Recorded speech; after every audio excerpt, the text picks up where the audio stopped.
Aleluia, a graça e a paz do Senhor Jesus. Amém, irmãos? Vocês estão felizes? Motivados? Cheios do Espírito da alegria?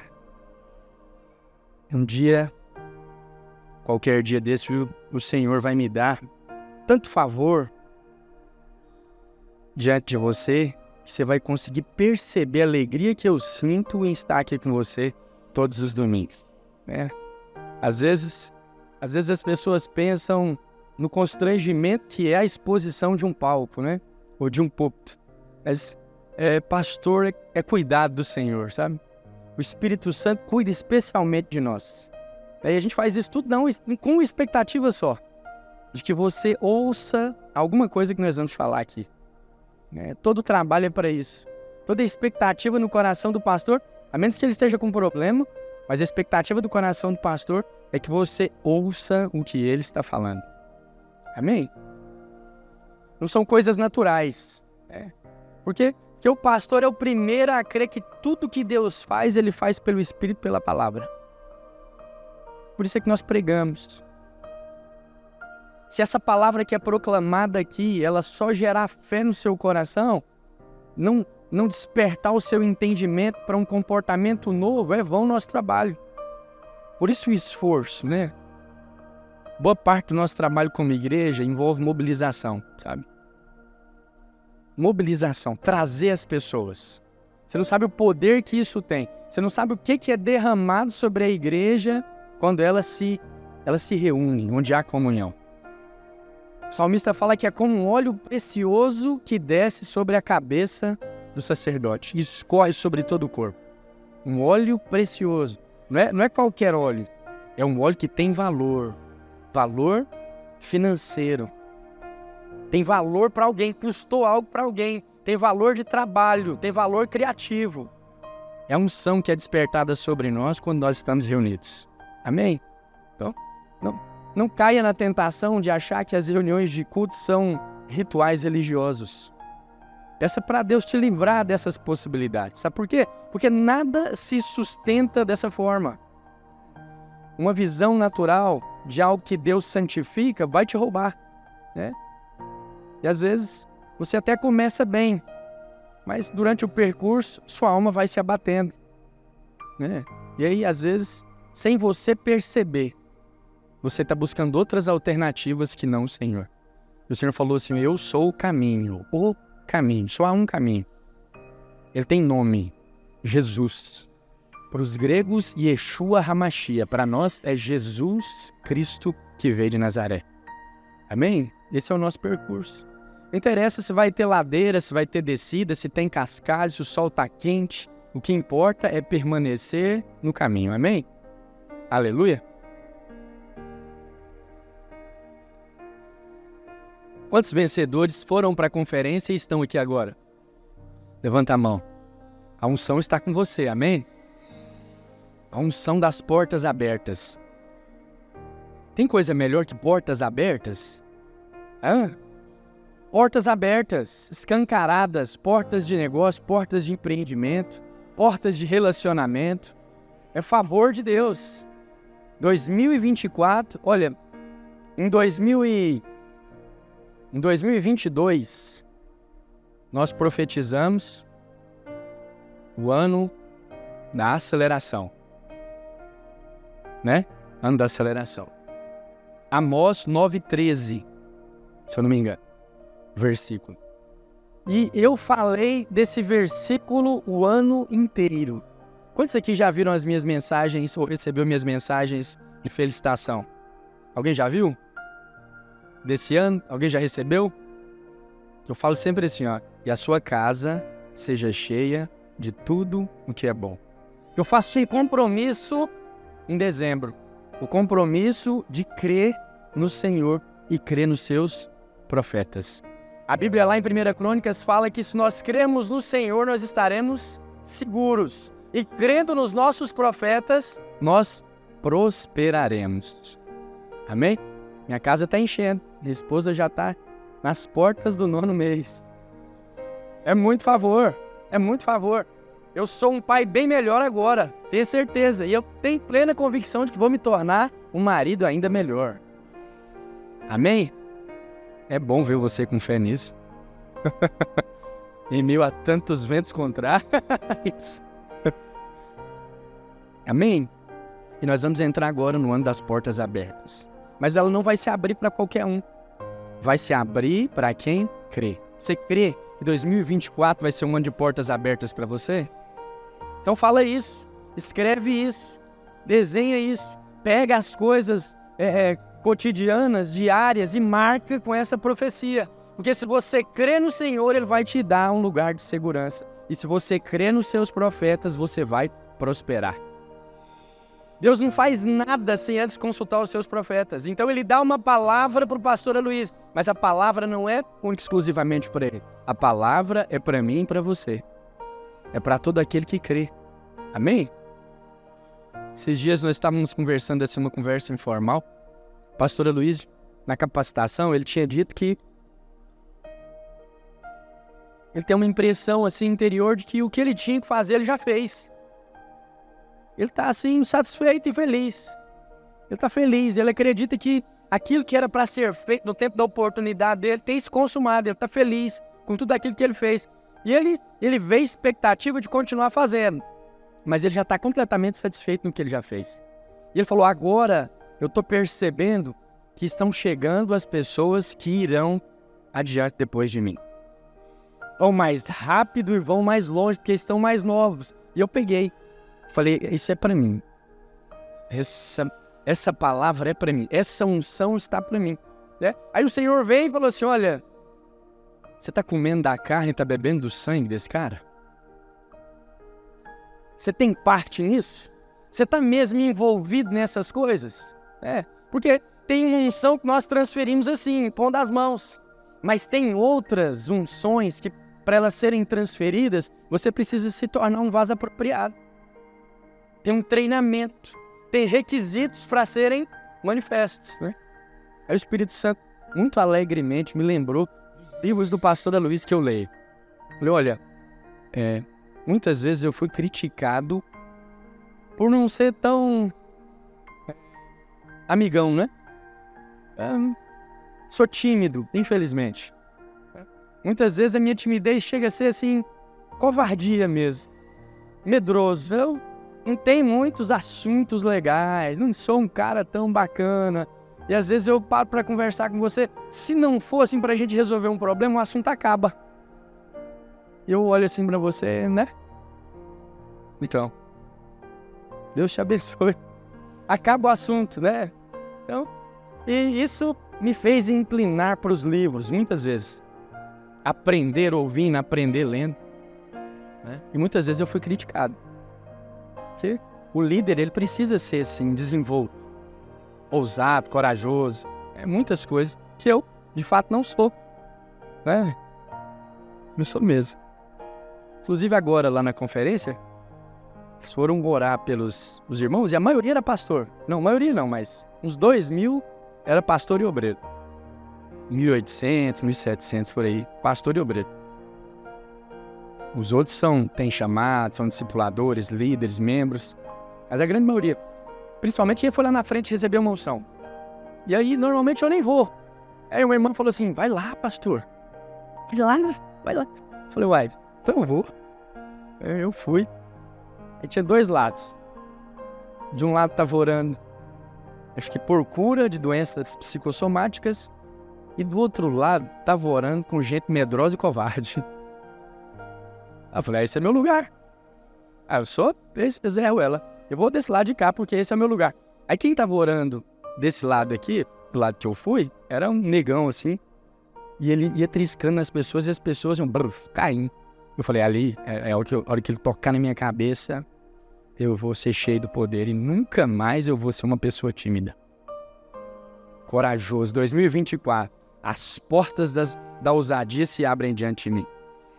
Aí ele entrou no corredor, eu dei a volta, eu falei, ele vai entrar aqui. Eu peguei e já vim de encontro. E fui ali perseguindo a multidão, e ele vindo, eu falei, essa vai ser por imposição de mãos. Essa vai ser no toque. Se eu pelo menos tocar no blazer dele aqui, eu vou para Santa Helena de uma maneira diferente. Aí no meio do corredor ele mudou o curso e foi para outro lugar, com muito mais gente. Aí para mim chegar nele eu tinha que dar a volta pelo caminho, Falei, nossa, será que esse trem não é para mim, não? Aí eu fiquei ali no corredor. Aí de repente, um dos membros do Conselho Apostólico, que tem assim a minha admiração de uma maneira muito especial, que é o pastor Gilberto Camilo, ele desceu para orar.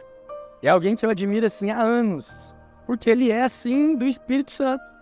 E uma das paixões que eu tenho ministerial é pregar sobre o Espírito Santo, é falar dessa vida com o Espírito Santo, é do olhar espiritual, dos ouvidos espirituais, das inclinações de um coração espiritual. Então, eu sou apaixonado nessas coisas e ele é o cara assim dessas pregações. Ele vai e desce no corredor que eu tô. E eu falo assim, então vai ser que agora. Vou na direção dele assim. Aí quando ele para assim de frente pra mim, ele faz assim. Eu falo, vai correr, será? O que foi? Será? E aí ele, pá, a hora que ele triste eu já caio logo, já resolvo o problema. Eu fui lá na frente, foi pra desmantelar mesmo. Eu vou lá, vou rolar no chão, a fila dos covardes, eu sou aqui o molenga, eu vou pra esse lugar, mas eu vou sair daqui diferente. E aí, na hora que ele tocou na minha cabeça, eu senti mesmo unção, poder de Deus. Mas o Senhor falou assim, olha, tá vendo o tanto que você tinha que vir?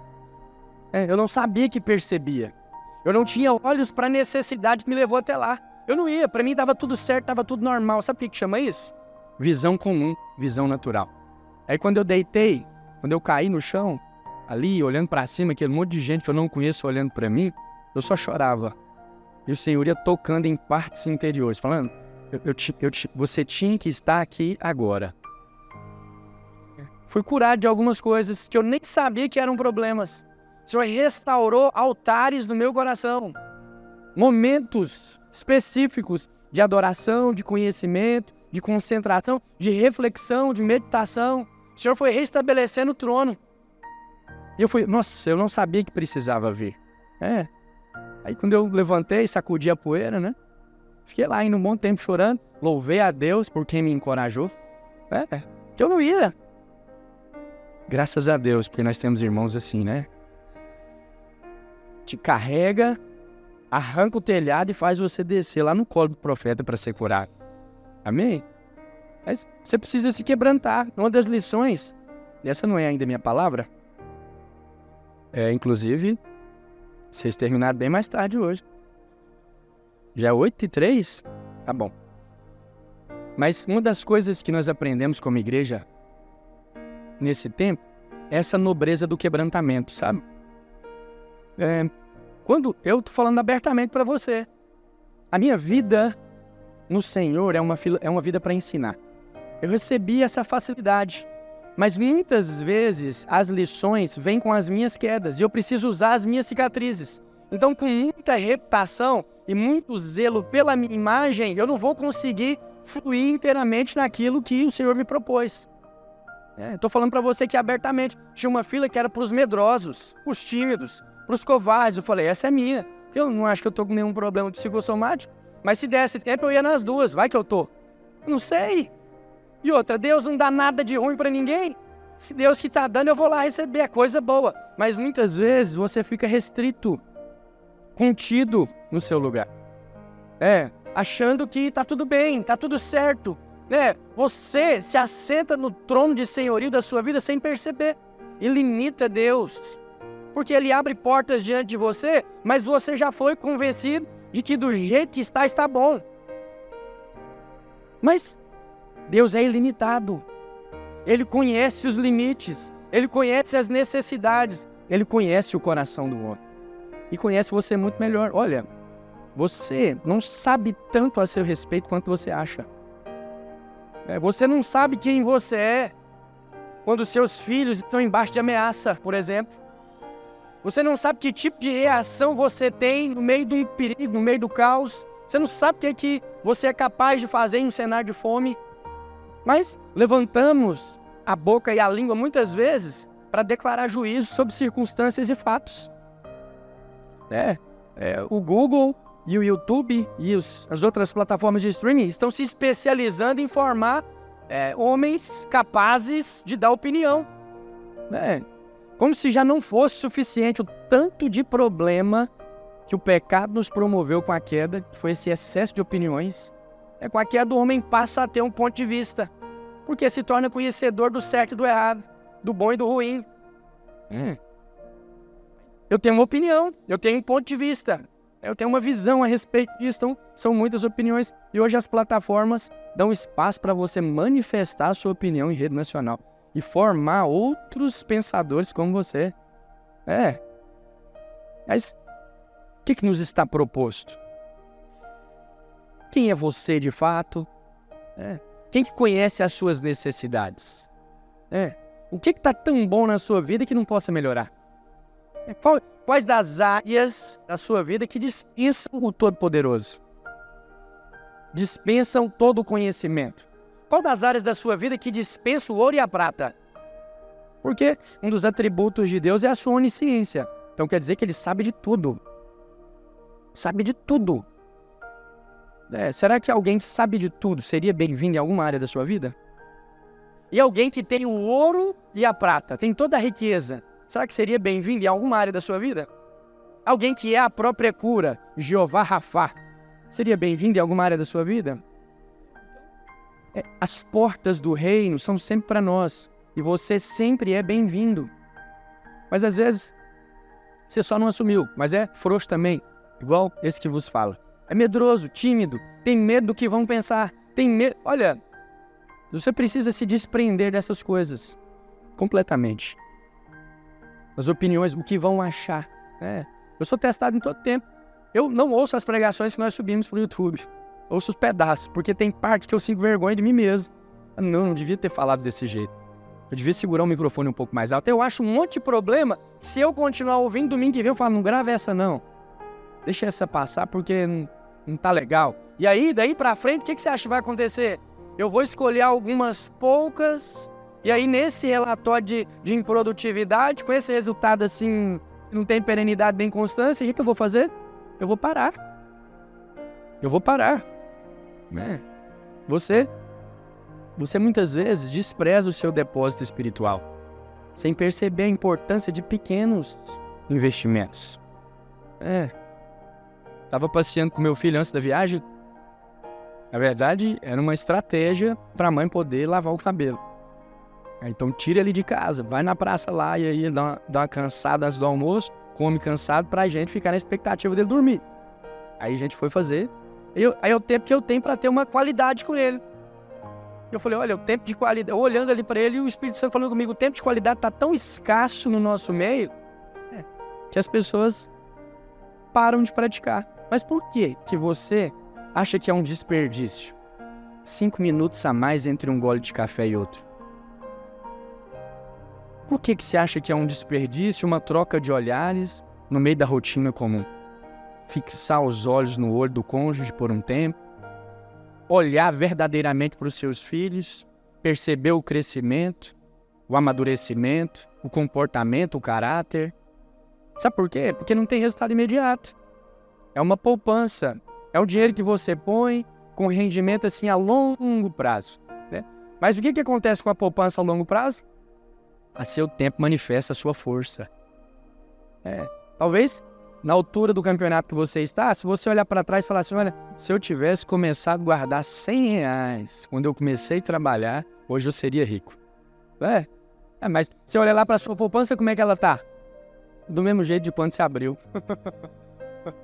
E toda vez que você ameaça começar lá os investimentos, aparece uma emergência, você aborta e tal. Por quê? Porque o seu senso de urgência vai fazendo você desqualificar aquilo que deveria ser um fundamento. Então, tempo de qualidade é uma necessidade. Necessidade da pessoa que está casada com você, dos seus filhos. E a poupança salva de muitos apuros lá na frente? Sim, o poupador normalmente é a mão amiga no momento da crise. Ele é o esteio da família, ele é o ponto de segurança. Eu não estou falando de dinheiro, eu estou falando de um investimento de tempo de qualidade com seus filhos. Mesmo que não tenha um resultado imediato, mesmo que você esteja muito cansado, mesmo que você não tenha os recursos suficientes para fazer X ou Y programação. Não, mas dedica tempo. Falando só tempo. 5 minutos. Olha, o café é uma bebida santa, né? Ninguém bebe café igual bebe água. Você para beber água, você não gasta nem 3 segundos. Você enche o copo e pá. Ainda mais aqui em Santa Helena, que a temperatura é ambiente. Infernal. É uma coisa estranha, meu Deus do céu. Hoje, achei que nós íamos derreter aqui lavando o prédio. Muito calor, muito calor. Não sei o que passou na minha cabeça de acreditar que aqui era mais fresco do que Goiânia. Não, você está subindo para o sul do oeste, deve ser muito mais quente. Parece que o sol desceu nesse lugar. Por que eu estou falando isso para você, né? Só Deus sabe.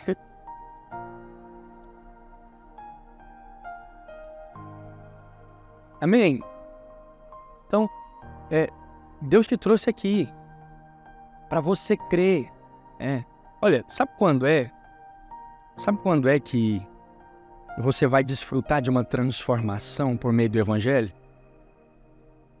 É quando você descartar todas as outras possibilidades. Olha, eu não estou falando só de chamado ministerial, não. Estou falando que isso aqui não é só para pastor, não. É quando você fechar todas as outras possibilidades que você tem e se apegar com fé na palavra que Deus tem para você. Ele é o recurso que você precisa para tudo. Ele é o conhecimento, ele é a provisão, ele é o recurso, ele é a criatividade, ele é a inteligência, ele é a companhia, ele é a solidez, ele é a constância, ele é a disciplina, ele é tudo em todos. E todas as coisas é por ele, por meio dele. Conspiram, convergem todas para Cristo Jesus. Enquanto você estiver na administração dos recursos e das inclinações das suas necessidades, Deus está limitado a operar. Seu coração tem que ser todo para Ele. Seus pensamentos todo para Ele. Eu não estou falando de igreja. Eu estou falando de um coração para o Senhor. Né? Eu falo muito aqui, você é filho amado. Você é filho amado. Os céus estão abertos sobre você. Você é filho amado. Olha, mas esse que é pai também é Senhor. Né? Então, você é pai, é mãe. Deixa seus filhos fazer o que quer dentro de casa? Não, por quê? Porque você os ama. Então, por amor tem restrições. Por amor tem disciplina. Por amor tem exortações. E quem é que Deus exorta? Quem é que Deus disciplina? Quem Ele ama. E Ele ama o quê? Ele ama os filhos. Ele ama a casa. Ele ama o corpo. Ele ama a igreja. Amém? Ele o salvou para isso. Para viver no centro do seu amor. Num lugar onde o seu favor pode ser dispensado de forma deliberada e os filhos possam perceber. Talvez eu não seja o único a, em algum momento da minha vida, ter olhado para o lado e aí achado um ímpio. Que as coisas dão certo. O cara abre empresa, dá certo. O cara planta, dá certo. O cara faz investimentos, dá certo. O cara casa, a vida do cara é perfeita. E o cara é filho das trevas. O cara nem passa por luta. Mas e com você? Não, com você um dia me chamaram para ir num negócio chamado célula. Eu fui. E aí, rapaz, o caldo engrossou. Eu aceitei Jesus, mas parece que as coisas foi piorar. Só eu que tive essa impressão. Não estou sozinho. Mas parece que Deus entrou e com ele veio a tribulação. O caldo engrossou, as coisas ficaram assim agora difíceis. Mas na vida do ímpio as coisas vão acontecendo, né? Mas por que nós somos submetidos a algumas coisas? Testados por algumas coisas? Por que Deus permite algumas provas para aqueles que Ele ama? Quando você olha para a vida de Saul, você pega lá, olha Samuel, ungiu Saul diante de uma aclamação e de repente Saul está no trono. Qual que é a restrição? Qual que é o momento que esse rei Saul é treinado? Não tem informação. Mas ungiu o esquecido da casa de Jessé, escondido atrás das malhadas, Davi, fora do templo. E aí, depois que o menino é ungido, meu Deus do céu, quantas coisas acontecem com ele agora. E das piores é o próprio Saul perseguindo, a ponto de querer matá-lo. Agora a vida de Davi passa por um monte de provações. Muitos testes sobrevêm. E Deus é com Davi. Ainda que ele ande pelo vale da sombra da morte. Deus não deixa ele em momento algum, ele é presente. Mas lá também está a disciplina, a exortação, a exposição.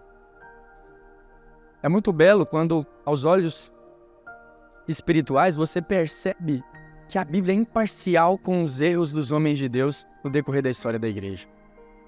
Ele errou, então ele passa por exposições, constrangimento. As pessoas sabem que ele é aquele que adulterou com Batseba e ainda mandou matar praticamente seu marido Urias, homem leal, servo, soldado, diligente do seu trabalho, leal à promessa, leal ao rei, leal à coroa.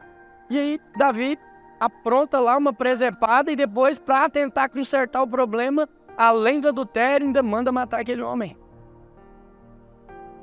O que acontece depois disso? O filho do adultério morre. Quantas lutas, problemas dentro de casa, na criação dos filhos. Abusos entre os irmãos. O irmão mais velho abusa da irmã. Agora o mais novo quer matar o outro. Perseguição, cheio de problemas. A vida não estava fácil para ele. Mas e na vida de Saul? A grande preocupação parece ser Davi. Mas Davi não persegue, não procura matá-lo. E Deus parece ignorar a vida de Saul. O problema na vida de Davi. O gigante, de fato, na vida de Davi foi Saul. Que teve 5 pedras que o finalizou. Saul acompanha por muito tempo. Muito bonito e muito bom seria se Davi fosse ungido num dia e coroado no outro. Mas não é o que acontece. Foi submetido a um percurso. E por que Deus permitiu? Porque Deus tinha compromisso com essa coroa. Deus tem compromisso com esse trono. Davi recebeu agora uma linhagem, ele recebeu agora uma promessa, ele recebeu agora uma palavra, e essa palavra é dele. Cabe a mim cumpri-la, e quando cumprir, Davi tem que ter base sólida o suficiente para sustentar o que vai acontecer. Base moral, ele tem que estar consolidado, ele tem que passar por esses problemas. Vocês lembram de José? José sonha. E assim, José sonhou, e por incrível que pareça, ele conta o sonho no meio dos irmãos e para os pais, e aí em seguida ele é perseguido. Os próprios irmãos procuram matá-lo. Olha, eu não sei como é que estão os seus sonhos hoje, mas ouse proclamá-los. Comece a falar, por exemplo, que 2024 vai ser o ano das portas abertas. As coisas vão começar a testar a sua perseverança, mas porque Deus é mau? Ele quer testar o seu desejo? Não, Ele tem certeza que você quer, mas Ele quer te preparar para que quando a bênção estiver nas suas mãos, não seja roubado por coisas corriqueiras. José é jogado numa cova, é vendido como escravo, passa por todas as tribulações, mas quem ele se torna no final da jornada? Ele se torna aquele irmão que recebe os irmãos e toda a família em casa, cheio de problema financeiro, e estende as mãos, porque não trouxe consigo nenhum laço de amargura. O que aconteceu no percurso que o coração desse homem alcançou tamanha espiritualidade? Eu te falo, fugiu da tentação com a mulher de Potifar, foi vendido como escravo, preso de maneira assim escandalosa, como quem tivesse tentado um estupro contra a mulher do rei. Essas difamações, todas as coisas, as perseguições dentro de casa e todas essas frustrações foram trabalhando o interior de José até as riquezas do Egito. Mas muitas vezes é quando essas coisas aparecem ou acendem no cenário é que você esquece daquele que te prometeu. É quando as portas parecem estar fechadas e você parece ser convidado a sentar para esperar um pouco. É que a sua motivação abaixa. Você não consegue ver o que Deus está fazendo enquanto as promessas são preparadas. Aí você olha para o lado, lá está o ímpio, prosperando. Meu Deus, ela toda semana está com um diferente. E é só carrão. O Instagram é só viagem. Cada dia num lugar diferente. Cada férias é em uma praia nova. E a sua é eita atrás de vixe.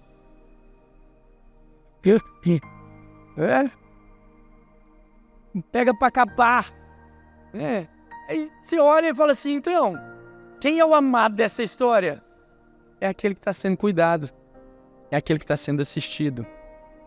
Você precisa de uma percepção espiritual a respeito das coisas que Deus tem permitido acontecer com você.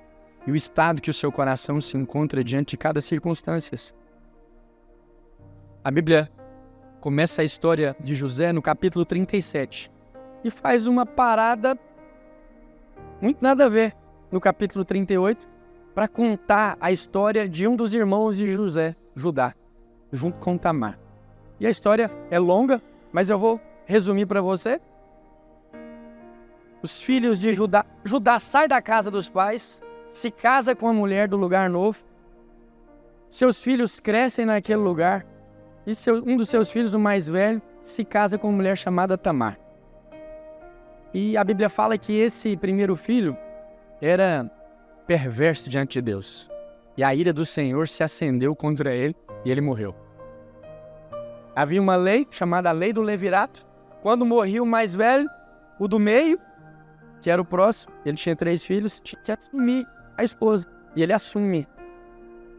E assume cheio de condutas e restrições. Assume aquela mulher para si, mas determinado de não deixar se estender aquela geração. Então, toda vez que ele ia coabitar com aquela mulher, ele fazia alguma coisa e deixava o sêmen cair no chão, mas não deixava o sêmen na esposa. Para que aquela geração, a geração do seu irmão, não tivesse continuidade. A Bíblia fala que a ira do Senhor se acendeu contra ele e o Senhor o feriu. E esse homem também morreu.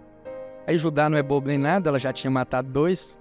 Faz uma recomendação. Volta para a casa do seu pai e espere esse menor meu ganhar idade. Se fazer homem. Quando ele estiver assim, aí ele vai assumir você. Mas pela lei, era ele quem tinha de assumir, mas ele não faz. A Bíblia fala que em algum momento ele sai aos seus trabalhos e aí essa mulher se passa por prostituta e vai ter com ele enganado. E ele deita com essa meretriz sem saber que era Tamar. 3 meses depois chega a notícia na casa de Judá. Olha, Tamar está grávida. A primeira coisa que ele fala, sabe qual que é? Leva ela para a praça pública e queima, porque é adúltera. Aí pro constrangimento dele chega a notícia. O dono dessa capa e desse cajado é o pai da criança.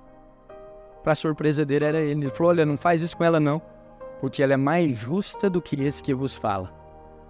Um constrangimento em praça pública. Todo mundo viu, a cidade inteira assistiu. Aquilo que era para ser secreto, escondido, mas foi exposto. Por quê? Por que foi exposto na vida de Judá? Por que tamanha exposição? Por que tamanha vergonha? Será que naquela província foi o único homem a se deitar com uma meretriz? Com uma prostituta? Certamente que não. Mas talvez foi o único que teve o azar dela engravidar. São exposições assim que muitas vezes você não entende. Às vezes é uma enfermidade, às vezes é um problema no casamento, mas vai constrangendo você, sua conduta, seu comportamento diante das pessoas. Vai te abatendo quanto àquilo que Deus tem prometido a seu respeito. A Bíblia fala que esse Judá, irmão de José, ele encabeçou a organização que planejou matar José quando ele sonhou. E também foi ele que optou por vender José como escravo. E arquitetou aquele plano lá com sangue para falar, uma besta fera matou José, papai. Ele está morto, esquece ele agora. Foi esse Judá. Lá na frente, José, chefe do Egito, maioral, primeiro-ministro do Egito, dono das dispensas de Faraó, recebe seus irmãos com um pedido de ajuda porque estavam passando fome junto com o pai e junto com a mãe. José os recebe, fala do problema, chora com eles e manda deixar o filho mais moço, Benjamim. Nessa hora, Judá, o mais velho, fala assim: deixa ele ir e eu fico no lugar dele. Olha só, começou a história tentando matar José, vendendo ele como escravo. Mas agora, no final da jornada, ele se entrega como escravo, mesmo com a possibilidade eminente de José matá-lo logo depois que os irmãos saíssem. Mas, para salvar os irmãos. Consegue ver uma transição? O que aconteceu? Ele enxergou as suas necessidades e debilidades por uma ótica espiritual. E de alguma forma, aquele escândalo em praça pública entrou como uma mão desconfortável na boca do estômago. Um vexame, uma vergonha, aconteceu na família, foi com os filhos, esse constrangimento, mas fez a ficha cair e abriu os olhos de Judá a respeito de quem ele era. Ele se tornou uma pessoa diferente, a ponto de agora entregar a própria vida, ao invés de tentar tirá-la. Era o mesmo Judá, mas agora com outro coração e outro espírito. Por quê? Porque foi testado, foi humilhado em algumas circunstâncias e permaneceu. No final da história, a família vem toda para o Egito e é sustentada por eles. Quando você abre Mateus capítulo 1, você vê que tem um homem lá e uma mulher chamada Judá, ou chamada Tamar, e um homem chamado Judá, postas na genealogia daquele que é o rei dos reis. Deus estava preparando esse homem e essa mulher para algo muito maior. Oxalá que nós percebamos que os testes e as provações e aquilo que aos nossos olhos é disciplina caia sobre nós como favor e venha ao nosso entendimento e ao nosso coração como graça transbordante, como oportunidade de crescimento. Mas às vezes toda a nossa vida é empenhada para preservar uma aparência diante das pessoas. A aparência de um relacionamento com a esposa, a aparência de um relacionamento com os filhos, a aparência financeira, a aparência disso, a aparência daquilo, e toda a sua energia se vai naquilo. Mas até quando? Até o escândalo? Para você baixar a guarda, pegar a fila dos medrosos, falar: eu sou esse problemático. Se o Senhor não me salvar, não tem quem o faça. Já tem 40 anos que eu estou lutando contra isso. Então, são detalhes simples, mas é a mão poderosa do Senhor operando todos eles. Às vezes é um atraso na vida financeira, às vezes é uma inconstância nas coisas. Às vezes começa muito bem, depois uma vida de topos e vales. Quem aguenta? Mas onde é que dá Deus em tudo isso? Qual que é a percepção que você tem de todos esses fatos? O que tem sido produzido em você enquanto essas coisas acontecem? Meu apelo essa noite é para que você receba todo o tratamento, toda a prova e toda a disciplina da parte de Deus como favor. A ponto de perceber que todas as coisas cooperam para o bem daqueles que amam a Deus e são chamados segundo o seu propósito. A pior coisa que pode acontecer comigo e com você é viver uma vida sem propósito. É viver uma vida para o nosso próprio umbigo, segundo as nossas necessidades, a bel prazer. O Senhor tem propósito de vida para os filhos. O Senhor tem promessa. E o Senhor tem tratamento para aqueles que Ele o ama. Amém? Quero te convidar a ficar de pé. Olha, talvez eu fale muito sobre os olhos. Mas se os seus olhos forem bons, todo o seu corpo vai receber luz. E uma das tarefas do Espírito Santo é promover essa luz, te dar percepção. Às vezes você vai aconselhar a pessoa e aí tudo que você fala a pessoa já sabe. Tem um problema então. Você não precisa de aconselhamento, então deveria estar ensinando. E aí, por mais que as circunstâncias sejam adversas, contraditórias e os fatos se levantem, ela resiste e endurece diante dos tratamentos. Então, retenha a sua língua oforosa de juízo antes de falar. Aceite rapidamente as repreensões. Teve um episódio que um tio meu, ele falou assim, olha, eu ponho... Aqui, tinha um debate lá, religioso, político, na família, e aí ele virou a algum momento e falou assim, olha, comigo não, aqui eu ponho pastor para ajoelhar.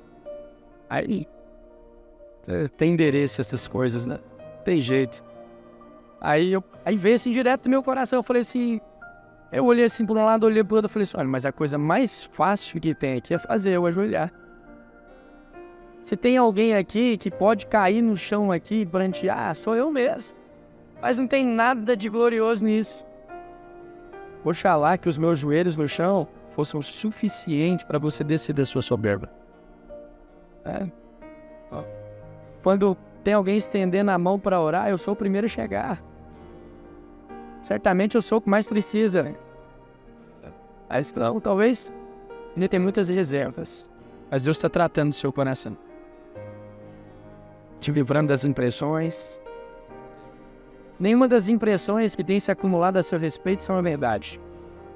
A verdade a seu respeito é aquilo que Deus diz a seu respeito. A Bíblia fala que Ele sonda a mente e o coração. Ele sabe todas as coisas que tem passado no seu interior. Ele sabe da sua vida. Ele só quer uma porta. A porta do quebrantamento. Aberta para uma visitação. Talvez Ele tenha falado por meio de circunstâncias, por meio de resultados, por meio de frustrações. Mas aí os seus ouvidos ainda estão assim, indiferentes, desapercebidos. Seus olhos ainda não conseguem ver. Mas essa transformação tem motivo, o cumprimento de um propósito. Ele tem promessas maiores para você cumprir. Olha, certamente, se José se deita com a esposa de Potifar, ele não deveria ser a pessoa a guardar as riquezas de Faraó. Ele limitaria naquele momento, mas foi uma resposta boa diante das circunstâncias que o levou à prisão. Fez o que era certo, fez o que era santo, escolheu as coisas da casa de Deus, daquele que um dia tinha dado sonhos para ele. E o resultado foi frustração e calabouço. Mas um belo dia, acendeu-se uma demanda no reino. Faraó acordou encabulado por causa de um insônia. Toda a problemática que tinha começado em sonhos, agora se torna uma porta de esperança diante de José. E aí, com uma palavra de conhecimento e de sabedoria diante do rei, ele assume as riquezas da terra. Amém? Se quer as riquezas da terra, então ouça aquilo que o Espírito Santo de Deus está falando e está fazendo no seu interior. Queira ver Jesus em tudo, em tudo. Sua doce presença em tudo. Queria que você fechasse seus olhos e erguesse as suas mãos, como quem se rende. Como quem se rende completamente ao Senhor e à sua palavra. Como quem abre completamente o coração e os pensamentos, para que o Espírito Santo de Deus tenha liberdade para tratar com todas as áreas. Esse é o conhecimento que nós precisamos, essa é a vida que nós ansiamos, dirigida por aquele que é o Todo-Poderoso, o amado das nossas almas. Que o Espírito Santo de Deus te conduza para um lugar de dependência, ainda que haja potencial, conhecimento, habilidade em você. Você encontre descanso no Senhor para soltar todas essas coisas. Muito esforço você tem preenchido nas suas mãos. O Senhor te libera para uma liberdade sobrenatural. Criar os seus filhos em perfeita alegria. E viver o seu casamento em perfeita e plena paz. No nome de Jesus. Comece a pedir para que Ele abra os seus olhos. Para que Ele derrame isso sobre o seu entendimento. Ele trata com aqueles que Ele ama. O tratamento é para os escolhidos. Se Deus tem promessas para você, para sua casa e para os seus filhos, Ele vai ter com você. Ele vai estar com você na jornada. Ele vai tratar com todas as áreas débeis e frágeis da sua vida e do seu caráter. Abre o seu coração.